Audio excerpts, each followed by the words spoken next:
Olá, meus amigos e amigas do YouTube. Estamos começando mais um planejamento de trabalho. Nessa quinta-feira falaremos sobre Supercopa da Espanha, que acontece na Arábia Saudita. Temos mais um jogo das quartas de final da Copa Itália. Tivemos já um semifinalista, que foi a Fiorentina, vencendo o Bolonha. Estou gravando esse vídeo na quarta de manhã, então ainda temos hoje o Derby della Capitale, temos Milan e Atalanta. E vamos falar hoje, quinta-feira, no dia que você está assistindo, Juventus e Frosinone. É o último jogo para definir os semifinalistas. Na Turquia, vamos falar sobre o Galatasaray, que enfrenta hoje um mau mandante, o Sivasspor. A cotação do Galatasaray é bem interessante, a gente pode ficar de olho por aqui. Acho que vale muito a pena a gente acompanhar esse final, nessa parte final, esse segundo turno do Campeonato Turco, envolvendo o Galatasaray e Fenerbahçe. E óbvio, vamos falar sobre o Vitória, que a gente acompanhou recentemente contra o Braga, que vai enfrentar o Penafiel aqui nas oitavas de final da Taça de Portugal. Ontem, o Sporting goleou a equipe do Tondela, 2 gols do Gyökeres. Queria muito que ele jogasse, jogou e deu para perceber o quanto ele é importante para esse time, tanto é que quando ele saiu, o Sporting não fez praticamente mais nada. Tivemos o Porto jogando muito bem contra o Estoril e conseguindo neutralizar a principal arma do Estoril, que era a saída de bola. Com isso, o Porto conseguiu desfilar um bom futebol ofensivo. O Estoril não conseguiu praticamente criar nada na parte ofensiva antes de tomar o primeiro gol. E com destaques para o Evanilson, que fez 2 golaços, o Porto conseguiu uma bela goleada e se classificou. Tivemos também a classificação da Fiorentina, como eu falei, nos pênaltis, e o vacilo já esperado do Chelsea contra o Middlesbrough, porque é um jogo de ida e volta, né? Então o Chelsea fez força, mas aquele tipo de força, a gente tem a volta ainda para resolver. É isso então. Eu espero conseguir te ajudar a fazer o melhor planejamento de trabalho para essa quinta-feira, dia 11 de janeiro. Vamos começar com Sivasspor e Galatasaray às 11 horas da manhã. Um horário meio atípico na quinta-feira, né? A gente geralmente trabalha durante a semana após o almoço, né? Já mais ou menos ali umas 2, 3 horas da tarde. Na Turquia temos esse jogo do Galatasaray às 11 horas. Depois um intervalo grande até o próximo jogo. Antes da gente começar, vou pedir para você deixar o like no vídeo enquanto eu vou me organizando aqui na tela. Ajuda muito o YouTube a divulgar esse conteúdo para novas pessoas. Eu espero que esse conteúdo, obviamente, te agrade, que você goste disso. E, claro, se você não é inscrito nesse canal, fica o convite para você se inscrever, se tornar membro, para ter acesso aos conteúdos exclusivos, né? Para quem é membro aqui do canal. Lembrando, segunda e sexta temos o nosso pós-planejamento, onde a gente fala com mais detalhe, inclusive do que eu falei aqui sobre o Porto, as questões do Estoril. Vamos falar sobre o Sporting, sobre o Fenerbahçe e o Galatasaray também essa semana, sobre essa Copa da Liga Inglesa, enfim. Vamos começar com o Galatasaray então, já está tudo ajeitado aqui na tela. Temos uma cotação de 1,44 do Galatasaray, que é um time que eu fiz uma comparação agora há pouco, acho que foi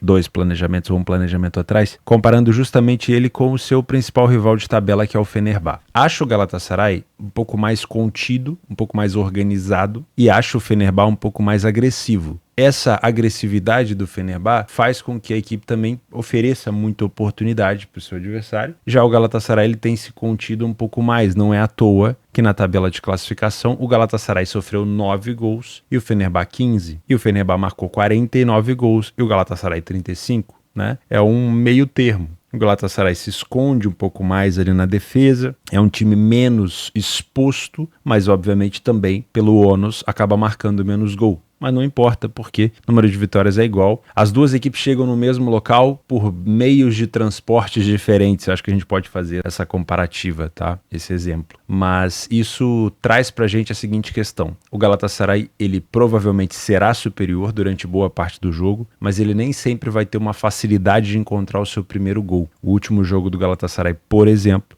dentro de casa contra o Konyaspor, o Galatasaray não conseguiu marcar no primeiro tempo. Foi um primeiro tempo até de superioridade. Eu estive a favor do Galatasaray durante todo o primeiro tempo, mas não consegui encontrar esse gol porque sempre um passe a mais, sempre uma preocupação a mais defensiva, e a equipe não ia para cima do jeito que tinha que ir e acabou marcando o seu gol só no final. Eu acabei não pegando esse gol no mercado match odds, acabei trabalhando mais no mercado de gols, tá? Então isso deixa pra gente a possibilidade sim de continuar pensando em trabalhar a favor do Galatasaray, mas ter um pouco mais de paciência, né? Ajustar o nosso nível de expectativa quando for trabalhar a favor dessa equipe. O Sivasspor, nesse momento, ocupa a 10ª colocação, mas é um dos piores mandantes da competição com apenas uma vitória. Para ter ideia, o Istanbulspor, que é uma das equipes mais desorganizadas que eu tive a oportunidade de ver na Turquia esse ano, tem uma vitória a mais do que a equipe do Sivasspor. Porém, não é uma equipe que sofre tantos gols das equipes lá de baixo da tabela, é uma das equipes que menos sofre gol em casa, tá? Então, não é fácil de encontrar esses gols contra a equipe do Sivasspor, só que também não é uma equipe que consegue vencer tanto. Utilizando o nosso PDF de apoio, nós temos pelas cores predominantes, vermelhas, as maiores dificuldades do Sivasspor. É uma equipe que não consegue vencer tanto na competição e que sofre gol em quase todos os jogos, mas não é, perceba pela média, não é uma média de gols tão alta. Assim como não é uma média de gols marcados tão alta. É uma equipe que consegue marcar em quase todos os jogos, mas não é uma média de gols marcados também tão alta. É um time, não vou nem chamar de na média, né? É um time ruim, mas que quando sofre, não sofre tanto, e quando consegue marcar, não consegue marcar mais do que um gol. Porém, tem uma coisa no Sivasspor que assusta um pouco, principalmente para quem vem trabalhar a favor do Galatasaray, que é a iniciativa. Isso conta muito para uma equipe não favorita, para uma equipe zebra, né? Acho que nem dá para considerar aqui uma cotação de 6,50 uma cotação de zebra. Porque essa iniciativa, ela bate de frente com o número de iniciativa do Galatasaray. É praticamente igual. Então as duas equipes saem na frente quase que na mesma quantidade de vezes. Isso é perigoso. Tá? O Galatasaray tem mais vitórias, falha menos em marcar e marca mais gols. Perceba que a discrepância, a distância entre gols marcados do Sivasspor, que é uma das equipes que menos marca gols na competição, principalmente dentro de casa, é muito parecida com a do Galatasaray. Isso corrobora com o que eu falei no início em relação à falta de efetividade em alguns momentos do Galatasaray. Na verdade, é um time efetivo, falta agressividade, né? Enfim, mas é uma defesa muito sólida. Então, ao mesmo tempo que é uma equipe que demora às vezes para marcar, é uma equipe que não sofre tanto. Então, o Sivasspor vai ter que cortar um dobrado para conseguir marcar gols aqui. No Galatasaray, quase 80% dos jogos ele não sofre gol. O principal critério, então, aqui de preocupação é o Sivasspor com a sua iniciativa. O primeiro tempo do Galatasaray fora de casa não é bom. Esse é o segundo critério de preocupação pra gente aqui pro favorito. Não é uma equipe que perde tanto, aliás, não perdeu nenhum primeiro tempo. Porém, o Sivasspor também não perdeu nenhum primeiro tempo em casa. E o Galatasaray não tem um número de vitória tão elevado. Inclusive, o número de gols marcados pelo Sivasspor é maior do que o Galatasaray no primeiro tempo. Então, temos aqui o nosso segundo fator de preocupação, que é um baixo desempenho do Galatasaray fora. No segundo tempo, temos uma melhora do favorito, com mais vitórias, menos derrotas do que o time do Sivasspor e bem mais gols marcados e menos gols sofridos. Então configura aqui no segundo tempo uma superioridade bem nítida, né? Então, assim como foi no jogo contra o Konyaspor, onde a equipe do Konyaspor sofreu gol só no segundo tempo para o Galatasaray, podemos ter o mesmo cenário por aqui. Já começou a obra aqui, ó. São 7 horas da manhã, já começou a obra aqui.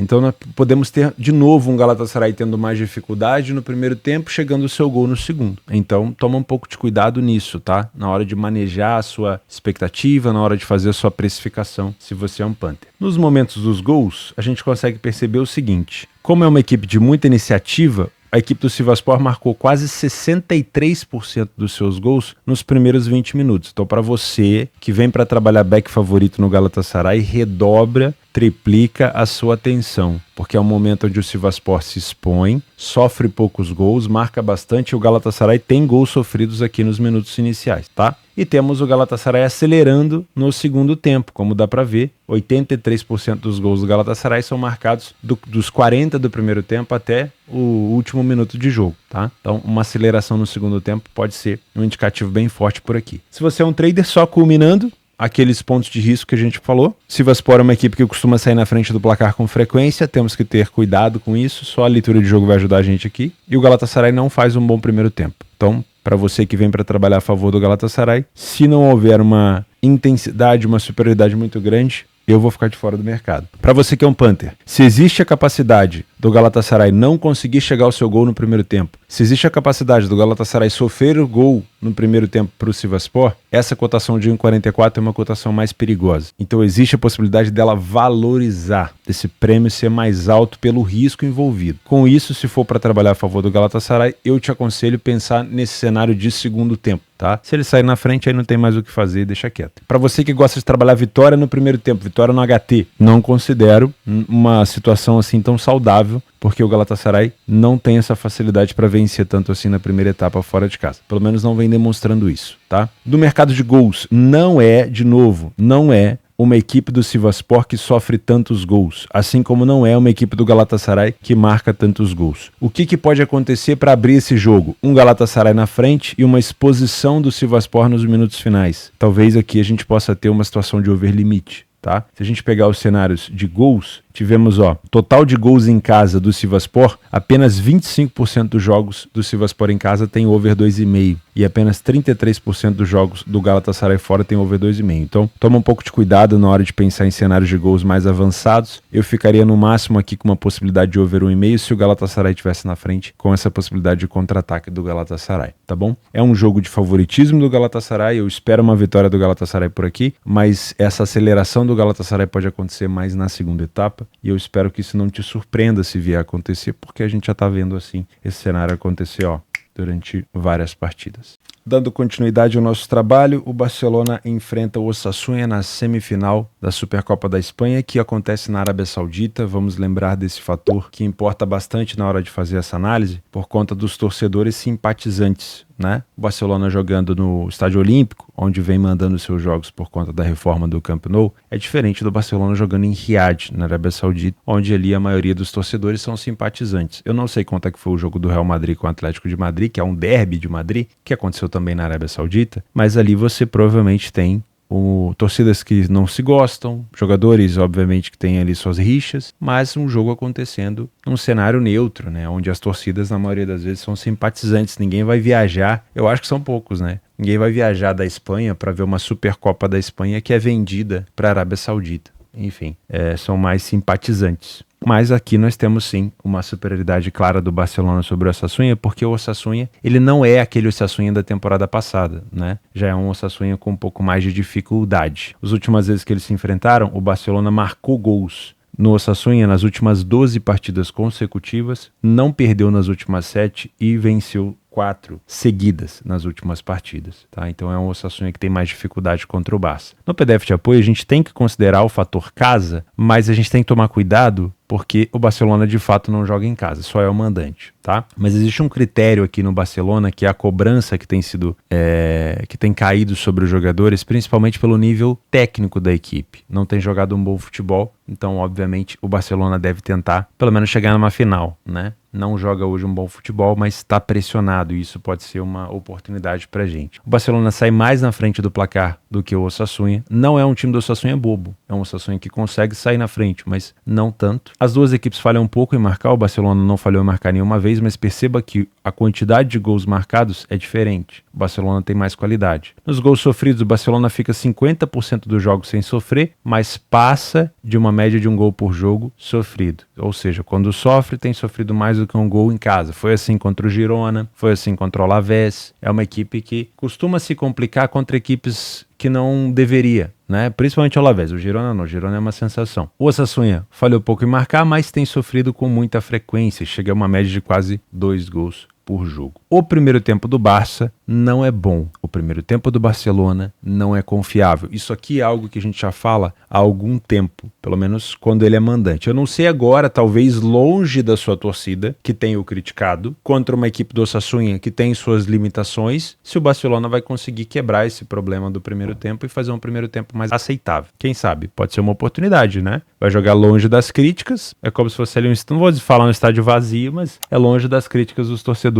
mais ferrenhos. O Barcelona não tem um número de vitórias tão alto, é até menor do que o Osasuna. O número de gols marcados e sofridos é idêntico, é praticamente um espelho, tá? Não é um primeiro tempo tão bom do Barcelona nos números. Então, se você quiser trabalhar a favor do Barça, você precisa dar uma adição Tomé, você precisa ver para crer, tá? No segundo tempo, temos um Barcelona com 70% de vitória, menos derrotas do que o adversário, e aqui um número de gols marcados bem legal, tá? Já aumenta bastante, e é uma equipe que sofre poucos gols em relação ao adversário. Marca quase o dobro de gols e sofre a metade. Só que, vamos olhar isso aqui com o copo meio cheio. É bom para o Barcelona? É, mas olha a quantidade de gols que a equipe do Osasuna marca, e é uma equipe do Osasuna que não tem um número de derrotas tão elevado em relação ao Barça, tá? Então me parece o segundo tempo mais pendente para gols do que propriamente para a vitória do Barcelona. Uma coisa que pesa bastante contra a equipe do Osasuna é o número de gols de cabeça, e o Barcelona tem utilizado esse fundamento nas bolas paradas para poder chegar aos seus gols. Num jogo decisivo como esse pode ser interessante.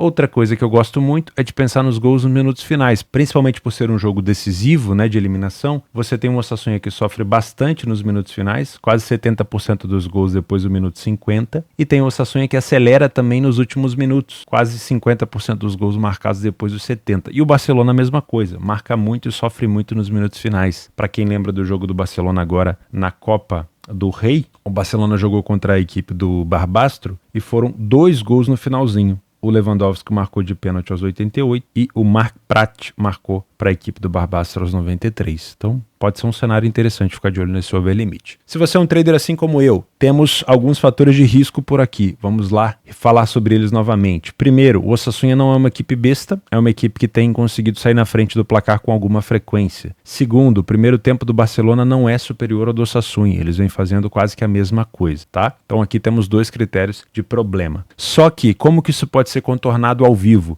Talvez o Osasuna jogando fora de casa e deve ter alguma cláusula nesse contrato de venda dessa competição para a Arábia Saudita, de você chegar na final e obviamente receber um dinheiro maior, ou conseguir segurar o Barcelona e conseguir receber um dinheiro maior. Talvez jogando fora de casa, longe da sua torcida, o Osasuna talvez tenha menos simpatizantes ainda do que o Barcelona, talvez não, com certeza. Então pode ser uma equipe um pouco mais acanhada fora dos seus domínios, fora da Espanha. Pode ser uma equipe que jogue mais compactada, sem a bola, e com isso teremos um Barcelona mais agressivo, sendo oferecido ao Barcelona mais a posse de bola. E talvez essas características do primeiro tempo do Barça que a gente tanto critica, possa ser diferente no jogo de hoje. Então, se a gente tiver um Osasuna muito recuado, um Barcelona com bastante agressividade, principalmente na marcação-pressão, a gente pode contestar essa estatística aqui e trabalhar a favor do Barça. Mas só o live vai dar essa resposta pra gente, né? Só o ao vivo, tá bom? Se você é um Panther por aqui, como é um Barcelona que não tem desenvolvido um bom primeiro tempo, como é um Osasuna que marca e sofre quase a mesma quantidade de gols no primeiro tempo que o Barça, mas como é um Osasuna também que pode escolher compactar e tirar os espaços do Barcelona, a gente pode ter aqui um Barcelona tendo mais dificuldade para fazer o seu primeiro gol. E aí a mesma coisa do Galatasaray. Talvez um cenário de esperar um Barcelona no segundo tempo, esperar uma vitória do Barça no segundo tempo possa ser interessante. Qual que é o problema por aqui? Eu já acompanhei na Liga dos Campeões e também contra o Girona foi assim. O Barcelona, quando ele tem a oportunidade de propor jogo, se a equipe adversária não fizer uma boa compactação, o Barcelona ele tem espaço para poder chegar aos seus gols. Ele pode estar na crise que for, mas se a marcação do Osasuna, se a compactação do Osasuna não for bem feita, atrair o Barcelona para muito perto da sua área costuma ser um risco, porque é uma equipe que cruza muito na área, que finaliza de fora da área, que tem passes entre linhas, e isso pode ser prejudicial,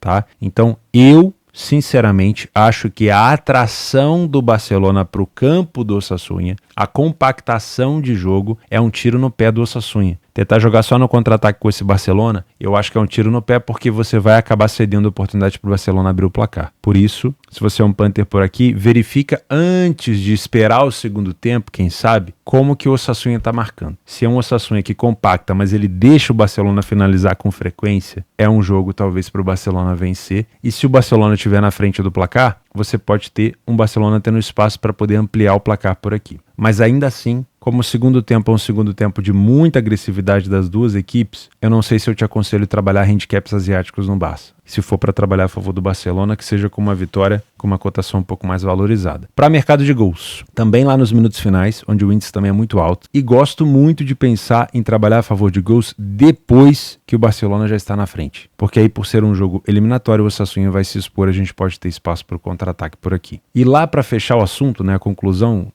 da interpretação, o Barcelona hoje ele é mais criticado, tá? Então ele precisa dar uma resposta. E nada melhor do que levantar um troféu para dar uma resposta para a torcida. Então acho que o Barcelona vai tentar de tudo para chegar nessa final. E isso inclui, se o Barcelona realmente estiver na frente do placar, quem sabe acelerar o jogo no contra-ataque para conseguir marcar mais do que 2 ou 3 gols, se tiver oportunidade para isso. Por isso que eu penso no mercado de gols por aqui. Talvez um 2,5 se o Barcelona estiver na frente, quem sabe até mais. Porém, o Osasuna na frente do placar por aqui, não sei se me agrada tanto trabalhar gols. Lembrando, como é um jogo eliminatório, o Osasuna pode escolher se recuar, se proteger, assim como fez o Middlesbrough, e o Barcelona pode ter um pouco de dificuldade. Então o mercado de gols para mim somente se o Barça estiver na frente do placar. E a favor do Barcelona só estarei se o Barcelona conseguir empurrar o Osasuna para trás e se essa compactação do Osasuna for uma compactação mal feita. tá? Às 17 horas, uma hora depois do jogo do Barcelona, temos Juventus e Frosinone nas quartas de final da Copa Itália. Lembrando que o Frosinone, o maior destaque do Frosinone nos últimos jogos, foi a eliminação do Napoli nas oitavas de final, tá? Mas depois dessa eliminação contra o Napoli, onde ele venceu por 4-0, o Frosinone perdeu para a Juventus por 2-1 na Série A, perdeu para Lazio por 3-1 e perdeu para o Monza por 3-2. Então, não sei se está colhendo os frutos aqui de uma classificação, se desconcentrou,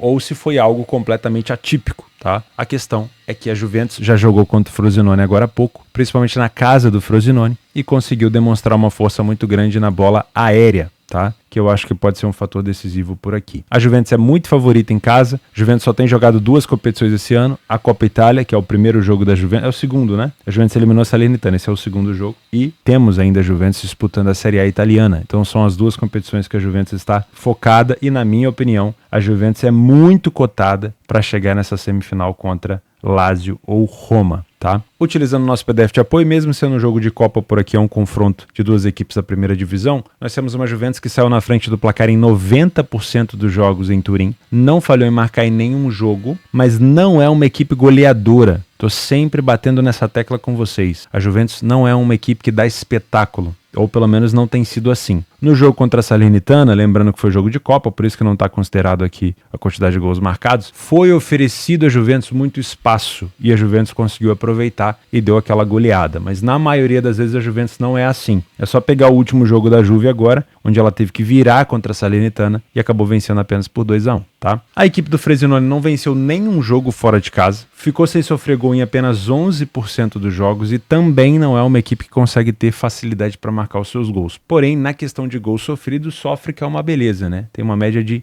2,1 gols sofridos por jogo. É uma equipe com muita dificuldade defensiva. Porém, novamente, não temos um favorito que faz um bom primeiro tempo. A cotação da Juventus é muito parecida com a do Barcelona e as estatísticas também. A Juventus não consegue ter um primeiro tempo tão bom. O número de gols marcados da Juve é menor do que o do Frosinone no primeiro tempo. O número de vitórias da Juve é menor do que o Frosinone no primeiro tempo. O número de derrotas da Juventus é um pouco melhor, de gols sofridos também, mas não configura aqui uma superioridade. Isso nos números. A gente só vai conseguir ter essa certeza no ao vivo. No segundo tempo, aí é outra conversa. Aí temos muito mais vitórias, bem menos derrotas, né? O Frosinone chega a quase 80% de derrota. E o número de gols marcados da equipe da Juventus é bem maior do que a do Frosinone, o número de gols sofridos é bem menor. A bola aérea, para mim, é o fator chave desse jogo. Muito provavelmente a gente vai ver a Juventus utilizando a bola aérea para tentar furar essa defesa do Frosinone. E o Frosinone tem sofrido de cabeça contra a Juve. Inclusive, o segundo gol contra o Frosinone nesse último jogo de Série A que eles fizeram. A Juventus saiu na frente, o Frosinone empatou. O gol do Dusan Vlahovic foi de cabeça, o gol da vitória. Assim como o gol do Dusan Vlahovic agora na virada contra a Salernitana, tá? Então é uma arma da Juventus e eu acredito que o Frosinone vai sofrer com esse problema aqui. Outra característica importante, por ser um jogo eliminatório, é que se a Juventus estiver na frente do placar, a tendência é que o Frosinone se exponha e o Frosinone sofre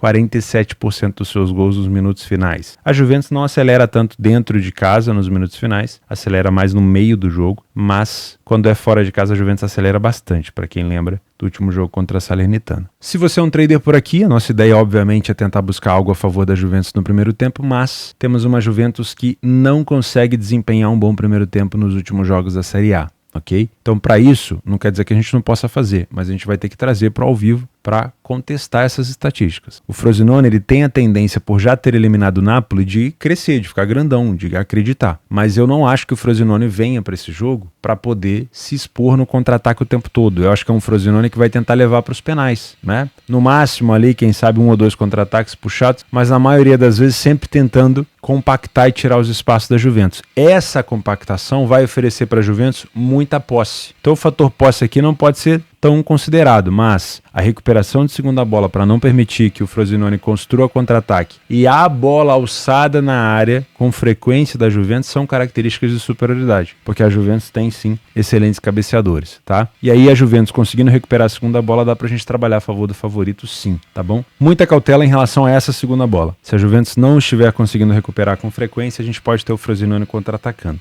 tá? Se você é um Panther por aqui, eu sinceramente não vou te indicar essa cotação de 1,36 para você fazer nada, tá? Se a Juventus marcar no primeiro minuto de jogo, paciência, passou o bonde, passou o trem e você não pegou e não era uma cotação para ser pega. Mas, na minha opinião, se existe a possibilidade de compactação do Frosinone e uma dificuldade maior da Juventus marcar no primeiro tempo, você pode tentar buscar uma vitória da Juventus na segunda etapa, com uma cotação um pouco mais valorizada. E já aconteceu na Copa Itália, recentemente, da Juventus sair atrás por um erro defensivo. A Salernitana fez o primeiro gol, para quem não se lembra. Vou trazer esse jogo aqui, ó. Foi esse 6-1 aqui. E a Juventus virou ainda na primeira etapa. Então pode ser uma oportunidade, quem sabe a Juventus saindo atrás do placar, você tentar buscar uma recuperação da Juventus por aqui, tá bom? Em relação ao mercado de gols, eu só trabalharia com o jogo desempatado, assim como eu comentei ontem, Fiorentina em Bolonha, só iria trabalhar no jogo desempatado, o jogo não ficou desempatado, eu preferi não me expor, porque a tendência desse jogo eliminatório é se arrastar no 0-0 até que algum gol aconteça. Pra gente finalizar, eu vou deixar uma partida extra aqui pra vocês que tá me chamando bastante atenção, que é o Vitória contra o Penafiel. Esse é um jogo de primeira contra a segunda divisão e o Vitória joga em casa. E o Vitória vem de um bom jogo, na minha opinião, contra o Braga no derby do Minho,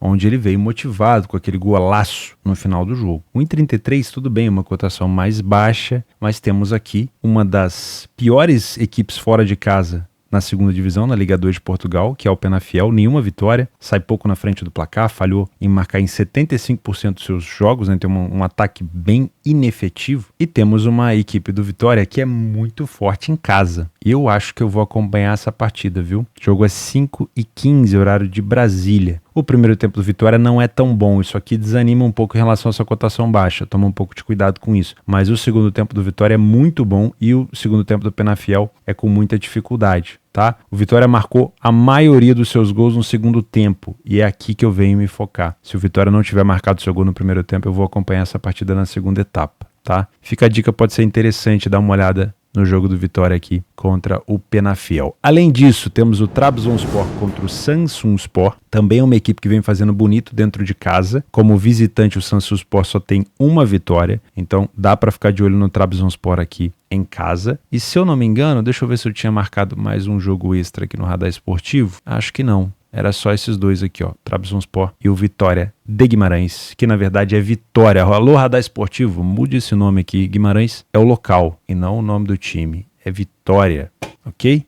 O pessoal gosta muito que a gente chame o Vitória pelo seu nome e não Guimarães. É como chamar o Flamengo de Rio de Janeiro ou o Palmeiras de São Paulo. Não importa se eles ficam no Rio ou em São Paulo, nome é nome, tá bom? Muito obrigado pela sua companhia, eu vejo vocês amanhã, na sexta-feira. Juízo, viu? Juízo porque bastante Copa nessa semana e tem gente que se decepciona, tem gente que força a mão na gestão de banca, principalmente não identificando o risco dessas Copas, tá? Principalmente do Chelsea, né? Que foi um desempenho muito abaixo, mas vamos ser sinceros, um jogo ida e volta não era assim tão difícil de imaginar que podia ser um jogo mais xoxo. Então toma cuidado, tá? E também toma cuidado com partidas já finalizadas no decorrer. O que você quer dizer com isso? Às vezes o jogo já vai estar liquidado, tá? Por exemplo, Porto 4-0, Sporting 4-0. Eles chegaram nesse resultado, o Porto chegou no seu quarto gol aos 76. O Sporting chegou no seu quarto gol aos 46. E dali pra frente, quase que não teve mais nada. Então, toma um pouco de cuidado. Principalmente você que trabalha mercado de gols no final, querendo mais e mais e mais um gol. Às vezes o jogo já acabou. Eu defendo muito trabalhar em jogos com goleada, não tem problema nenhum de trabalhar gols aqui, mas verifica na leitura se o jogo já não acabou. Às vezes já a equipe que tá perdendo já aceitou e a equipe que tá vencendo já tirou seus principais jogadores e já não tem mais nada pra sair por ali, tá bom?